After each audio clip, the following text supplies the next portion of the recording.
content video for today.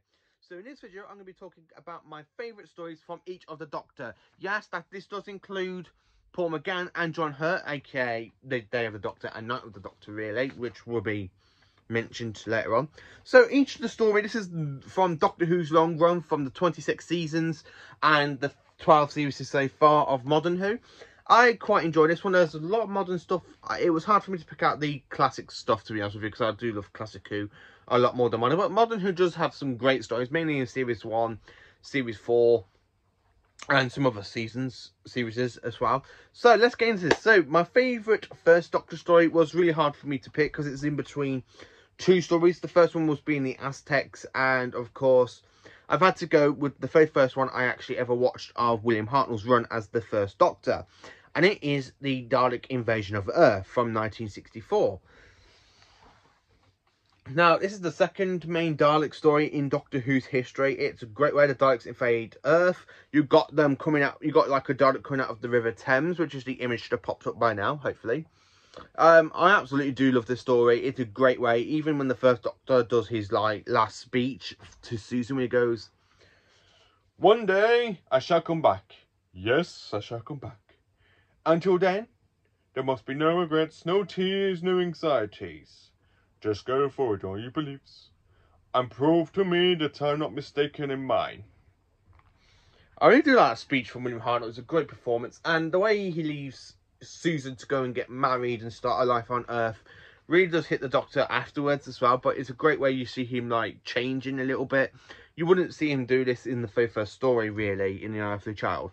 But I like the bit with the Daleks when they like turning humans into Robo-Men to make them work for the Daleks. That's a great way. My favourite story from the second Doctor. Now, this was very hard for me because there are quite a good load of runs for Troughton's Doctor. He's my second favourite. Well, he's my third favourite Doctor, really. There's been some animation ones that have been pretty much amazing, like the Macra Terror. But I've had to go with this one because it's just such a great story, and it's from the 6th season of Doctor Who. It is The Invasion. I quite enjoy this one an awful lot. You have some wicked good scenes. The someone coming out the sewers, walking down the cathedral in London, and this is Unit's very first story. This is Nicola Courtney's second story as Alistair Gordon Lethbridge Stewart, and this time he becomes the Brigadier. Where in his first story he was actually the Colonel Lethbridge Stewart, where this one he's Brigadier Alistair Gordon Lethbridge Stewart, and Unit exists. So it's a great episode, really. It's an absolutely fantastic one. I love, there's some really great bits in this. I love the bit where Troughton was running down going, oh, after the summon, like they're shooting at him. I like the bits of the summon as well. I like the cyber planet where it recognises the Doctor from Planet 14, which is actually a reference to the missing story, which only episodes 3 and 6 exist, of the Wheel in Space, which I'm hoping, fingers crossed, it is animated next year, because I really do want to see that one, because it's the last Salmon story from the 60s that I really want in my collection on Blu-ray and DVD, of course. So I really want that one to be animated soon. But I quite enjoy this story as well. It's a great way. Patrick Troughton does good, magnificent performance as always. My favourite story from the third Doctor is his very first story, Spearhead from Space. I absolutely enjoy this episode. It's a great episode, to be honest with you. I'd say I like the bit when he lands on Earth, falls at the TARDIS, and then he's trying to be kidnapped. Like they're trying to kidnap him out of the hospital. The people that's working for the nesting consciousness, where the Doctor's just there in a wheelchair and he rolls down, trying to go back to his tires, and he gets shot in the head. And you got a unit person going, "Who told you to fight this stupid John Pertwee's like that?" And then he falls to the ground, and you just got the title sequence. This is the first time we see Doctor Who in colour, and I love John Pertwee's title sequence. They are absolutely amazing. Nicola Courtney is back as the Brigadier. This time he's on a full time as a cast member, not for like he was in the two Troughton stories. This is like the second story for Troughton, and it is a great sort of story, really. I do like Spearhead from Space. I like the next gen consciousness with the great big tentacle like octopus thing. I like the little next gen consciousness pods where you hear them like doing like a heartbeat, and the autons when they glitch get put in the mannequins, and then you just see them coming smashing out of the windows, and they're literally just go, like pop out the guns, and then they go around like that with the palm of the hand and just go around shooting random people. Quite enjoyed that one. My favourite story from the 4th Doctor's run is from season 13. And season 13 is one of my favourite seasons of the Tom Baker's run, with season 12 and 14, which is why these seasons are really a tie for me. This story was one of my favourite ones I actually ever watched of Tom Baker. It always has been, really. I like the kind of horror sort of setting with the robot mummies working for Sutek. I like the bit where you got them like they get this man in between like the breast bit, and then they literally suffocates him by breaking his neck and he falls to death in it because they're robot mummies. I like Sutek because I think he's an actual great villain. I would like to see him return at some point. I like the way he literally professes the Doctor's mind, and the Doctor just goes, "Who do you obey? Sutek, who is supreme. Sutek is supreme." I like the way Tom Baker does that with a really great eccentric sort of way. Elizabeth Sladen is brilliant as Sarah Jane Smith. It's a great story, quite enjoyable. My favourite 5th Doctor story is the Case of Androsonic. I say this one quite a lot in my channel, even for my review, because this one, for me, was my very first Peter Davison episode I actually sat down and enjoy. I never really used to like Peter Davison growing up. I used to think he was not a great Doctor out there, because I did watch a lot of his stuff on VHS with my dad. I mean, the one I quite enjoyed a lot was the 5 Doctors, but Arc of Infinity I didn't.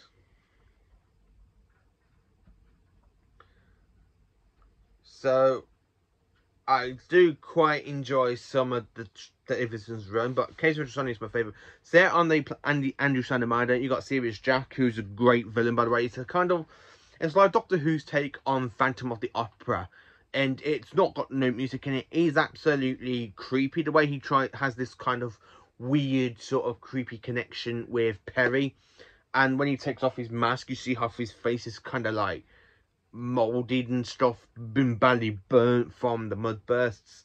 And the way he's got like this android army going around killing the normal army people for this, and then you got more guests from Androsana Minor. You got Androsana Minor, and the way he's like there in like powerful, and he sends these like Jack and stuff to go around trying to get the spectral toxemia, which is a poison, which basically infects the 5th Doctor and Perry. So the Doctor's got to go get a cure. In a way, nothing really happens to the Doctor in this, because if the Doctor didn't really went to this planet, it would have the events would have played out exactly the same time. So this is one of those stories the Doctor really just is there and he needs to get the hell out of it, which basically kills him and he regenerates into Colleen Baker's Doctor. And it's just a great story. Peter Davison, it's really dark in certain spots. Like, I like the bit with the monster, and Davison just goes, "I'm so sorry," like that, and he walks away.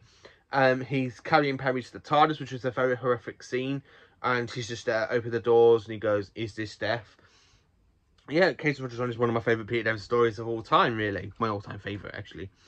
My favourite 6th Doctor story is Ventures on Varos, because this was my first one I actually ever watched for Colin Baker's Doctor.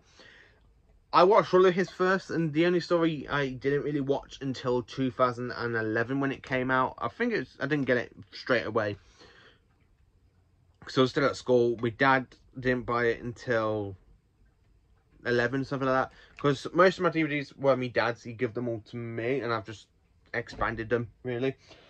I actually do quite enjoy this story. I like Pharos, which is like a torture planet, through people like watching for the TV screens. They're getting people being tortured. You've got people being mutated. Syl is a great villain to this. I like the bit with his laugh, goes, and he goes, "Execute them." And I like the bit with his screams going, "Answer, answer, answer." Syl's this kind of massive, like, slug-based creature sitting on top of a tank, a bit like Lady Cassandra, but without the skin for hex. Like, it's a great episode, really, and it's a fantastic story. It's a really great story, to be honest with you. I like the bit where they think the Doctor's dead, but the Doctor's just like, in a way, he isn't, because he stops his heart to make it look like he's dead, and then he comes to life, and you got that really kind of gore scene with the acid bath with the 2 people that's about to dump his body. Now, my favourite Sylvester McCoy story is in between 2 stories.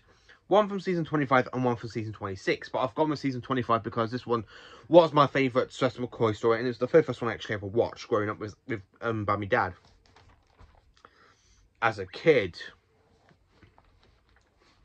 And it is Remembrance of the Daleks. Yeah, I really do like this one. It's got a Dalek Civil War. You got the Imperial Daleks, you got the Renegade Daleks led by the Dalek Supreme. The Imperial Daleks is led by Davros, aka the Dalek Emperor. Basically, he upgrades himself into a Dalek Emperor. I like the bit of the Seventh Doctor manipulates the Daleks and gives them like the Hand of Omega, and then he uses the Hand of Omega just to fly into the sun and turn Scaro's sun into a supernova and destroys Scaro, and in the process and stuff for the Daleks. Great Dalek story. This is where you see Cecil McCoy become more of a chess master type. He becomes more of a cunning version of the Doctor, you might say. It's just a great story with you. The 8th Doctor, I've had to put Night of the Doctor because out of this 2 TV appearances we had of him, which is the TV movie and Night of the Doctor, I think he's really, really good in Night of the Doctor. I like how he's just there to rescue Kaz. She crash landed on the spaceship on the planet Khan. Introduced the Sisterhood of Khan. She's dead, where the Doctor's like got brought back to life for 8 minutes. He has to drink the potion of Alexa to try and get a new source of a new regeneration. In this, he has quite a few options. He's got fast or old or a warrior, and he goes, make me a warrior now to fight in the Time War. They literally try and tell him he's got to fight in the Time War. He's the only one that can stop the Time War, which basically the War Doctor does because he literally goes and destroys Gallifrey. Until he teams up with his other 2 versions of himself, 10th and 11th Doctors, which is the next one of my favourite stories for John Hurt as well. Out of the 2 he's got. Well, really, it's just the one. But I quite enjoy this story. I like the way Paul McGowan regenerates into John Hurt's Doctor as well. And I believe it's the first time we actually see the kind of yellow modern day effect on a classic Doctor's regeneration. Until Twice Upon a Time. But it's a really great story and I quite enjoy it. The War Doctor, as I say, it is Day of the Doctor. Mainly this is a 11th Doctor story, but I class this for the War Doctor because the War Doctor is in it for a huge majority of it. Where you see the bit of the Time War and he shoots on the wall saying no more. He collides his TARDIS into 2 Daleks. I like the bit where he's there on Gallifrey and he steals the moment, which turns out to be Billy Piper playing the moment. It's not Rose Tyler. It's a great story. I like the bit with John Hurt though, because he actually try and tells the other 2 Doctors to go back to their own futures. Go and be the Doctor that he can never be. John Hurt really does a massive, great performance as the Doctor. It's such a shame he passed away and he never got his opportunity to play the Doctor in a mini-series or something. But luckily we do have him for Big Finish in full audios and he's really great as the War Doctor in that. The 9th Doctor, it is 2 episodes because I have to say this, it is literally just 2 episodes from the 9th Doctor. It is The Empty Child and the Doctor Dies is set in World War II. It's the introduction to Captain Jack Harkness. And everybody lives. Just this once. Everybody lives. You know, the Doctor saves everybody's life. So, by being hit by a trillium ship, this kind of dead child, aka Jamie, gets resurrected. But the nanogenes inside this capsule doesn't recognise he has to wear a face mask. He's wearing a gas mask because of the bombs and stuff going on. And he goes around infecting the whole of London. And going around, are you my mummy? Mummy, mummy. I really enjoyed this episode. It's kind of a great horror episode. It's something that can get you scared of World War II. It's one of those stories I really think needs to be rewatched over and over and over again. Because it's just such a great, creepy episode. Nancy, who plays the child's mother, goes around telling people that she lost her brother, which actually is her son. And other bits and dabs. But it's a great episode. And Eccleston gives such a great performance as the 9th Doctor. Where he's not as dark as he has been in previous stories. He's trying to come to light over the... Where he's just there, like, and he saves everybody's life. It's quite enjoyable. My favourite 10th Doctor story is The Waters of Mars. I actually quite enjoy this one. The Doctor ends up on Mars in a fixed point in time. He can't interfere with it. And he does try and tell himself he's got to go. He's really got to go. He's trying to get himself out of that situation. But he can't help but being the Doctor. He goes and interferes. And Fair Base 1 gets infected by the water. You get water zombie monsters. And the Doctor becomes the Time Lord victorious in this. He literally breaks the laws of time. He literally goes and saves 3 of the people that are supposed to die in this point in time. And he realises he's done wrong. And the Nude comes and calls him. And Really, you kind of see him sulking, going, is this it? My death? And then we go into the end of time, which is basically a bad story for Tennant, which really is my least favourite story for Tennant. I might do this, my least favourite episodes of each Doctor. Because every Doctor has a great and the least great for me. So I'll most probably do that for tomorrow, really. But this one, I have to say, it is a great story. I like the whole zombie look of the people when they're drowning with the water, with the water pouring out of their mouths and draining energy out of them. It's a great episode, to be honest with you. It's really enjoyable. Not many people do like this one, but for me, this is considered to be David Tennant's best story for me to sit down and enjoy. I'm not really a big fan of Tennant's run. He is my least favourite Doctor. It's my least favourite era, really, after Christopher Eccleston. Well, Christopher Eccleston is a lot higher than David Tennant, but he's still very much enjoyable, and I do like this story. Now, the 11th Doctor, I have to say, Matt Smith's run is very great. He's got a load of great episodes like The Snowman. He's got Cold War. But I have to go with this one, because this one I absolutely love. It's the only story from Series 6 I really like to enjoy. Series 6, I think, is the weakest series of Matt Smith's run. Most people say it's Series 7, but for me it's Series 6, because I do enjoy Series 7 a lot more than Series 6. And this story is A Good Man Goes to War. So you have Madame Cavari basically kidnapped his companion Amy Pond, just so they can get hold of her baby. They do scans to find out that the baby is actually part Time Lord, because she was conceived in the TARDIS in the Time Vortex. Yeah, the Doctor really needs to have a rule saying no hanky-panky in the TARDIS. Or like a Time Lord's born and stuff can go wrong. But anyway, this child, Amy's child, is basically River Song, who gets basically tortured to try and kill the Doctor at some point in the future. Which is very, very long and complicated. But this story is really great. You see the Doctor, for the first time, you actually see the Doctor go and build up an army. He builds up an army of Strax, the Santorum, a whole lot of Silurians, the Jadu, capturing Alaraid from the Curse of the Black Spot, which is not a great story in the series, but it's still much enjoyable. That's the problem with Doctor Who. Every episode I don't really like is still enjoyable, apart from the Twin Dilemma and the End of Time. But this episode I absolutely quite enjoy. I like the way Rory's there with the sword as a Roman, stops Madame Cavari, but the child is basically the flesh. So when the Doctor talks to Madame Cavari about saying a child is not a weapon, she goes, "Give us time. She can be. She will be. And she will help us win this war." And the Doctor goes, "What war? Against who? Against you, Doctor." Which basically comes to the Trenzalore, from Trenzalore and the time of the Doctor. It's a great story, so that one is. But I actually like quite this one because it has a massive effect. So when Amy's baby goes all fleshy, gooey, and she's there crying because she's lost her baby, the Doctor's there trying to apologise to her, and Amy's there, and then you have Jenny going, "It's not his fault." Well, it's a great episode. I quite enjoy it. I like the bit with the Doctor's army where he goes, where he's literally there talking to the army. You can never be surprised. He goes, "Aha, hello everyone. Guess who? Please point a gun at me if it helps you relax. You only humans."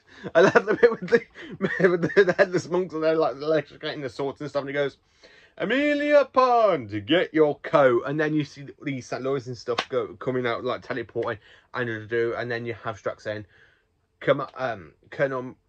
I like the bit with the Doctor as well. He goes to Colonel Runaway. He goes, "Colonel Runaway, sorry, I lied. 3 minutes 42 seconds. No, Colonel, I want you to give that order, Colonel Runaway. I want children left outside your house because they found the house of Colonel Runaway."